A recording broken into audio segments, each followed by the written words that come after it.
होतोय तुम्हाला लक्षात आलं का तुम्हाला? काय आहे माझ्या मागच्या बाजूला म्हणजे तुम्हाला तुमच्या समोरच्या बाजूला हे जे दिसतंय हे टकमकीचा कडा असं याला म्हणतात. टकमकीचा कडा जिथून नजर टकमक होऊन जाते एकदम एकदम टकाटका होतं बुद्धी गर्ग फिरते ते कडा अशा अर्थाने या कड्याचं नाव आहे. याचा जमिनीपासून पुढे असं सोंड आले आहे थोडस तिथून जर खडा टाकला तर 800 फुटावर पहिला टप्पा पडतो आणि मग खाली घरंगळत जातो असं ते आहे. त्यामुळं इथून पडलेलं जे काही आहे ते त्या अर्थाने पडतं घरंगळतं. पण या कड्याची दहशत मराठी शाहीत होती असं म्हणतात. कारण जर फितुरी केली हरामी केली गुन्हा केला तर या कड्यावरून आपल्याला टाकलं जाईल असं लोकांना भीती वाटत. आपल्याला ज्याच्यात बळ आहे त्यांनी यायला हरकत नाही. आम्ही रात्री 12 वाजता सुद्धा तिथे जाऊन बसलेलो आहोत आणि तिथे बसून बिगुल वाजवत हे सगळे पंचकृषी आम्ही आलोय कळावं असल्यासारखं ते बिगुल असलं म्हणजे त्यांना सांगायचं की नाही. पण तो एक आनंद होता.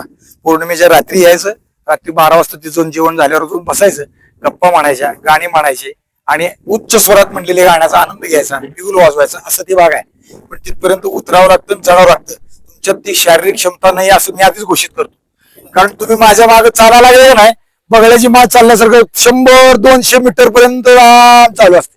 असं करू नका गतीनं चाला. कसं पाहिजे शिवाजी महाराजांच्या माणसासारखं पाहिजे. धड धड धड धड धड धड आलं कधी गेलं कधी कित्येकाला आपण मेलो कधी हे कळलं नाही असं म्हणजे शिवाजी महाराजांची स्वारी असायची. असं असलं पाहिजे. या कड्याला खालून वर यायला कुठलंही साधन नाही.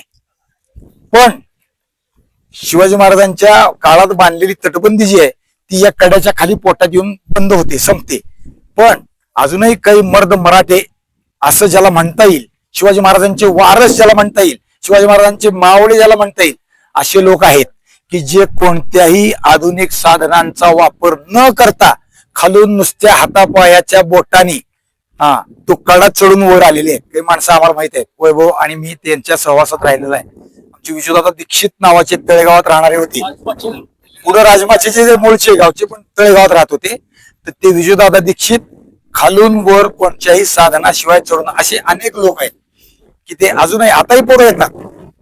शिवाजी महाराज जर हयात असते ना तर त्यांनी त्यांच्या हातात सोन्याची कडी घातली असते. कारण शिवाजी महाराजांनी हा किल्ला बांधका एक कथा अशी सांगितली जाते की किल्ला बांधल्यावर याचं बळकटीकरण पाहण्यासाठी शिवाजी महाराजांनी सगळ्या पंचक्रोशीत राज्यात दवंडी पिटली की मुख्य वाटेशिवाय म्हणजे महादरवाजाच्या रस्त्याशिवाय जो कोणी गडाला दुसऱ्या बाजूनं किल्ल्यावर येईल त्याला 1 शेर सोन्याचा तोडा शेर म्हणजे 1 किलो आणि 1 घोडा बक्षीस दिला जाईल.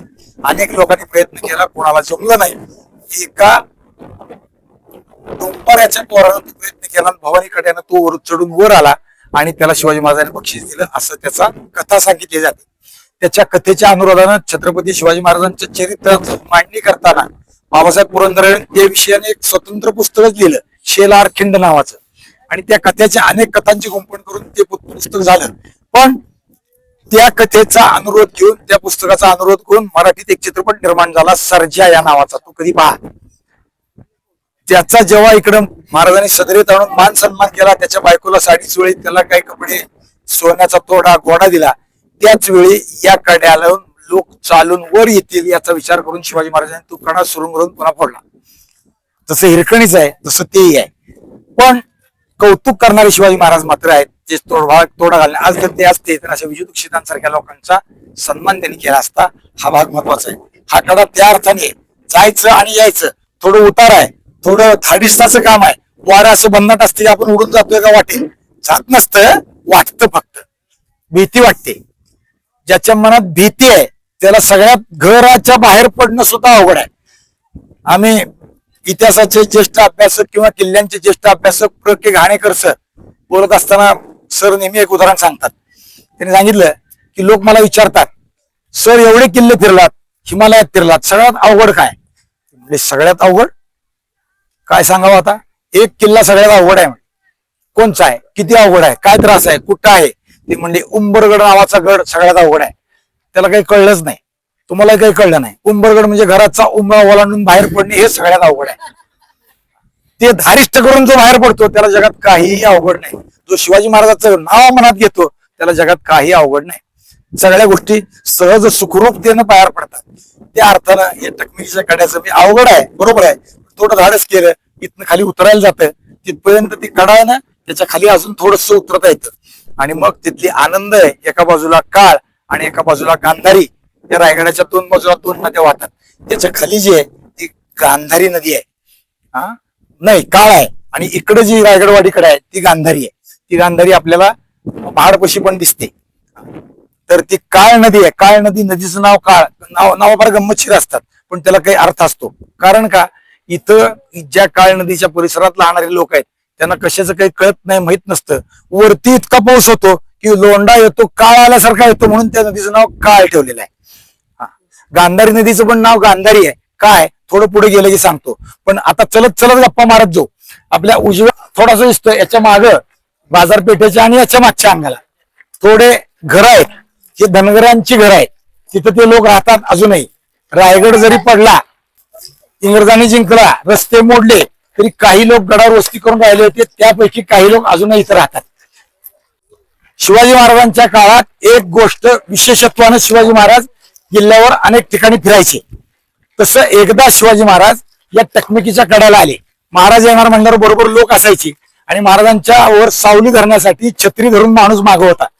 चालत असताना शिवाजी महाराज या टकमकला असणार जे वार आहे ते भन्नाट वार त्या छत्रीत भरलं गेलं आणि ती छत्रीतला माणूस छत्री धरून चालत असताना त्याला सावरे ना वारं इतकं जास्त झालं की छत्री सगळं ते माणूस उडाला, एकदम आवाज तरंगायला लागला. पण महाराजांची समयसूचकता एवढी होती की महाराजांनी त्याला सांगितलं छत्री सोडू नकोस. छत्री सोडला की तू काही खरा नाही. छत्रीतली हवा कमी झाली की हळूहळू छत्री खाली येईल, याचं ज्ञान महाराजांना होतं, असं त्याचा अर्थ करता येतो. छत्री सोडू नको. आणि मग त्या माणसाने छत्री धरून ठेवली आणि हवा कमी झाली, वाऱ्याचा झोत कमी झाला की हळूहळू तो माणूस खाली उतरला. त्या गावात जिथं उतरला त्या गावाला त्यामुळं आजही छत्री निजामपूर असंच नाव आहे. आता ही कथा आहे, सांगितली जाते. शिवचरित्राच्या अनुरोधानं हजारो कथा सांगितल्या जातात. तशातली ही कथा आहे. खरी खोटी काही गोष्टीचा अभ्यास करून सांगायचं, काही गोष्टीचा केल्यावर असं म्हणायचं की याला ऐतिहासिक आधार कागदात सापडतो नाही सापडतो सांगता येत नाही. पण ही कथा आहे. हे उजव्या बाजूला दिसतात, तुमच्या उजव्या बाजूला दिसतात, हे ब्राह्मण वाडे आहेत. म्हणजे गडावर राहणारे ब्राह्मण लोक जे आहेत. अजूनही का आपल्या गल्ल्या असतात, कोमटी गल्ली, बरोबर आहे का, बुरुड गल्ली, नावी गल्ली, अशा आपल्या भागात सगळ्या गावात तसे एका समाजातल्या लोकांची वस्ती एका ठिकाणी असते. तसं गडावरचे ब्राह्मण लोक या परिसरात राहत होते, म्हणून याला ब्राह्मण वाडे असं नाव आहे. या बाजूलाही काही वाडे आहेत, या बाजूलाही काही वाडे आहेत. अनेक वाडे झाकून गेलेले होते, डोंगरात गडप झालेले होते, झाडी माजलेली होती. याची स्वच्छतेची कामं वारंवार करावी लागतात. त्याप्रमाणे कामं चालू आहेत, आपल्याला ती दिसत आहेत. हे पाहत पाहत आपण याच रस्त्यानं पुढे जाऊ. पुढे गेलं की तिथं कोपऱ्यापाशी या गडाची जुनी झोलाई देवी आणि राणूबाई अशी दोन देवस्थान होती. जसं हे आपलं शिरकाई देवी आहे तशी दोन लहान लहान देवळं होती. स्थानिक दैवत आहे ती, त्याची स्थानं होती. त्या राणूबाईचं कानलं नावाची एक वस्तू इथं, म्हणजे काय होतं माहित नाही पण ते कागदात सापडतं, इथंही होतं. त्याला काही उत्सव सण समारंभ होते. त्याचं स्थान डावीकडे जगदीश्वराच्या अलीकडच्या बाजूला आहे. ती तिथनं आता सगळं ध्वस्त झालंय आणि ते दोन्ही देवीच्या मूर्ती आहेत त्या शिरकाईच्या मागे नेऊन ठेवलेल्या आहेत. आपल्याला त्या पाहता येतात.